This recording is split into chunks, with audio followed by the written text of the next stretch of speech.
Hello everybody! I am very excited for this video because I am finally going to try with you something that I have been wanting to try out for a while, which is illuminated letters. Of course, I would want to do this to be able to do it along with my usual calligraphy, so I figured instead of doing a perfect video at some point in the future of a project that I researched for, I would do the research with you and bring you along in my experimenting journey. This is one of the books that I have been using for a reference. It is called The Bible of Illuminated Letters by Margaret Morgan.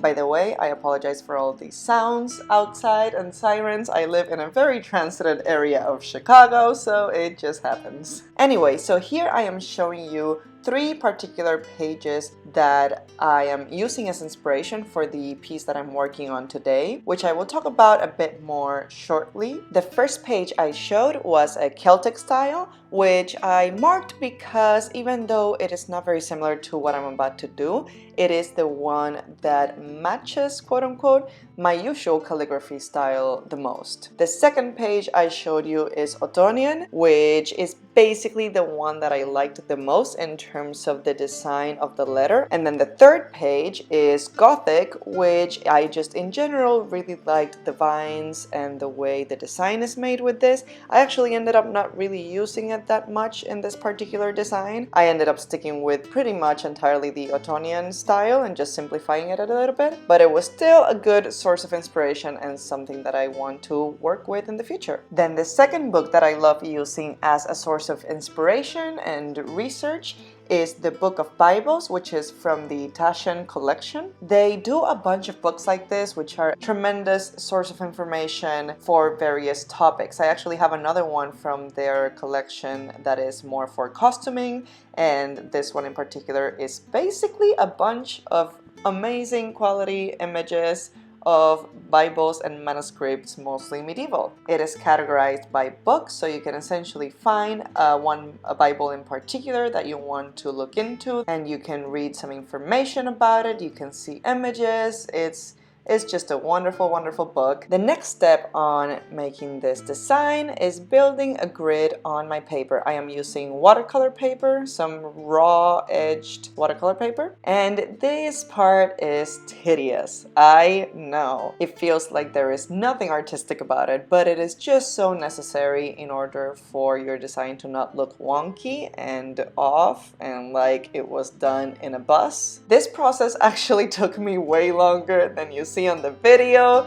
There were some parts of the gridding that I just had to redo multiple times, so I just deleted that footage because it would have been the most boring thing in the world to watch. I was bored editing it, but I left essentially the main part of how I divided this, which was essentially in 4 parts, having basically 4 squares, so I can measure the 2 sides of my design. Especially since I am doing a symmetrical design, it was particularly important for me to do this. I definitely learned a lot in terms of what would work better in the future. I looked more into the process of gridding and creating your design through the books that I just showed you, especially the first one with the Illuminated Letters one, and they suggest using tracing paper, which is something that I'm definitely going to try the next time I do this. You will at some point see me do it, definitely on a future video. This of course helps to avoid erasing so much on the final paper that you are going to use so that you don't affect the texture. But then also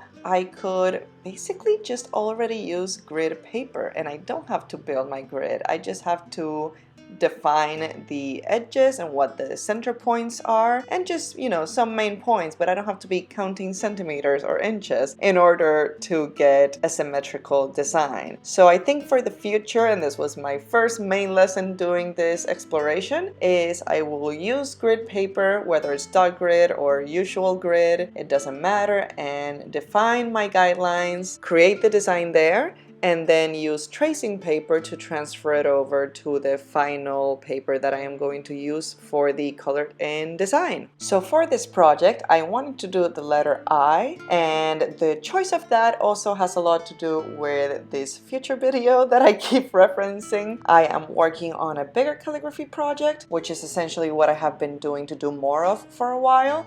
I want to work on creating art pieces that essentially resemble a manuscript page, a page that could have come out of a Bible, but with a variety of content, whether that is poetry or prose or something from Shakespeare and other authors that I can use without incurring in copyright infringement, because that is just how it goes. I am not someone who is a writer. I don't come up with beautiful prose or poetry. So I want to explore designing manuscript pages for pieces of writing that I love. I know I mentioned Shakespeare, but the next video is actually not Shakespeare. I won't tell you what it is yet because I don't want to give it away. And as for why I picked the Ottonian style for the design, also has to do with the theme of the project that I'm going to work on. So I will also not go too much into it on this video. I just want to point these things out in case you're wondering where this came from. It is not out of nowhere. I just want this video to be more about the exploration of the technique and methods of doing it. Finally, going on to adding some ink. Of course, this part, the part where I'm inking the letter, would traditionally be done with some gold leaf, but they also used to use ink. I am not sourcing my ink from the ground or insects or other sources that monks used to use for ink. I am just using typical modern dip pen or calligraphy ink. This one in particular is from the Rohrer & Klinger sketch collection, which are beautiful colors. I've talked about these before. I have used them in this channel before. The consistency, I find it slightly off in order to use it with a dip pen, and a bit too thick to use it with a fountain pen, but using it with a brush is actually really beautiful. The colors are gorgeous. I love the variation of the colors give. I love that they're not fully saturated. You can still see where I applied a bit more ink or a bit less ink. It just gives that variety, that shading, which is really beautiful. And I'm just going in with a small brush and filling in the areas that make up the letter I. Now you will notice that based on the design that I was working on with pencil, there are many lines that cross over, whether it's going over or going under. Now a good pattern that I figured worked out for this design is essentially alternating over and under. So if you follow any given line, it will go under and then go over. The next line it crosses, and the next time it crosses something, it goes under again, and so on and so forth. These things tend to be quite difficult to remember later on when you are inking and you don't remember which line was supposed to go over, which line was supposed to go under, and if you do it wrong with waterproof black ink, it is likely to stay there forever. So in order to make it easier on myself, I decided to follow that pattern while I'm inking it, in the hopes that it will, even though not perfectly, it will show through after the ink has dried, and that worked. So that's definitely a suggestion that you should take with you from this video. Whatever pattern you planned on, do it with the inking, even though it's not gonna show perfectly, but it was such a huge help. I knew exactly where I was going. Later on, you'll see it in the video once I was outlining it with black ink.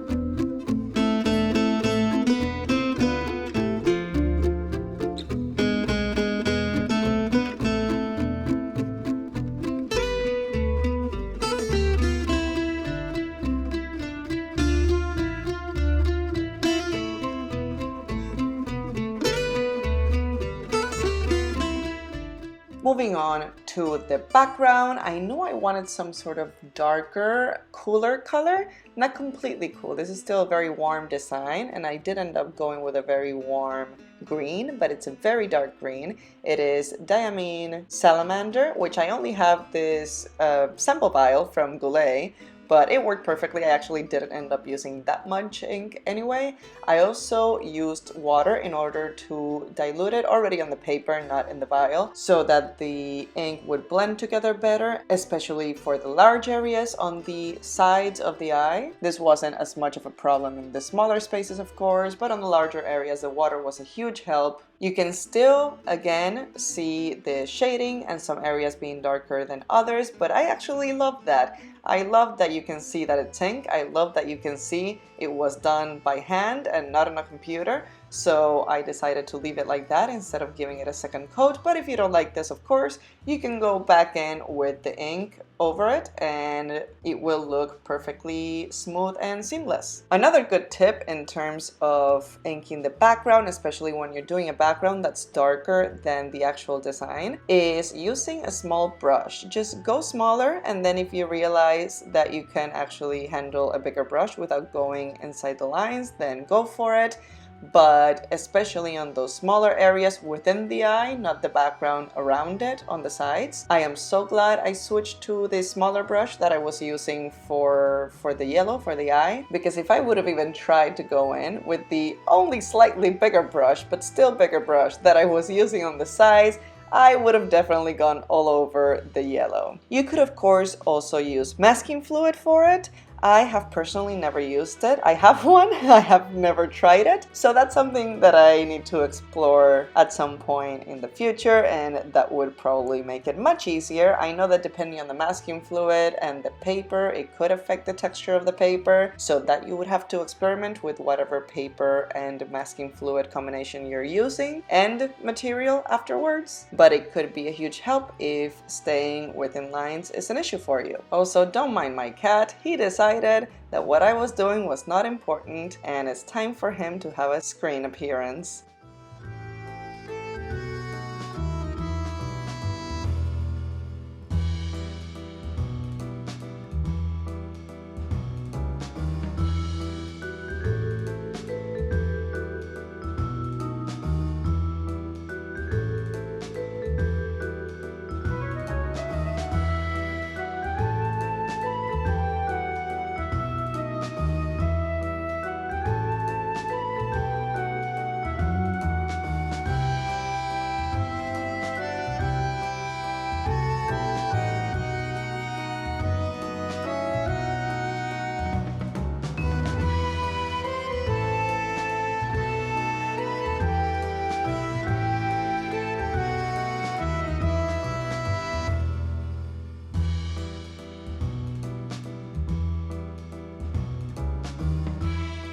So finally, for the last stage of this project exploration, it is time to do the line work and inking around the design for it to pop more. Of course, this isn't necessary if you like the way it looks without the line work, just the way it is. That's completely fine. Many manuscript designs don't have line work at all, so it's perfectly historically accurate if that's what you are looking to do. I personally like line work. I think it makes everything pop and it also makes it look more crisp in terms of the lines. So for this, I am using my manuscript dip pen, which you see me use in pretty much every video, almost every video, if not every single time, with a Zebra G-nib, which I am sure if you watch a lot of art related or calligraphy related videos on YouTube, you've probably heard of. It's a very popular nib in terms, especially in terms of design and drawing. I know a lot of comic book artists use it. It is awesome. It has great tension. It is very easy to control, but it also has some beautiful line variation. I am not taking full advantage of that feature in this design. Of course, I'm trying to keep the lines very even, but it is so easy to control if you're used to using dip pens, of course.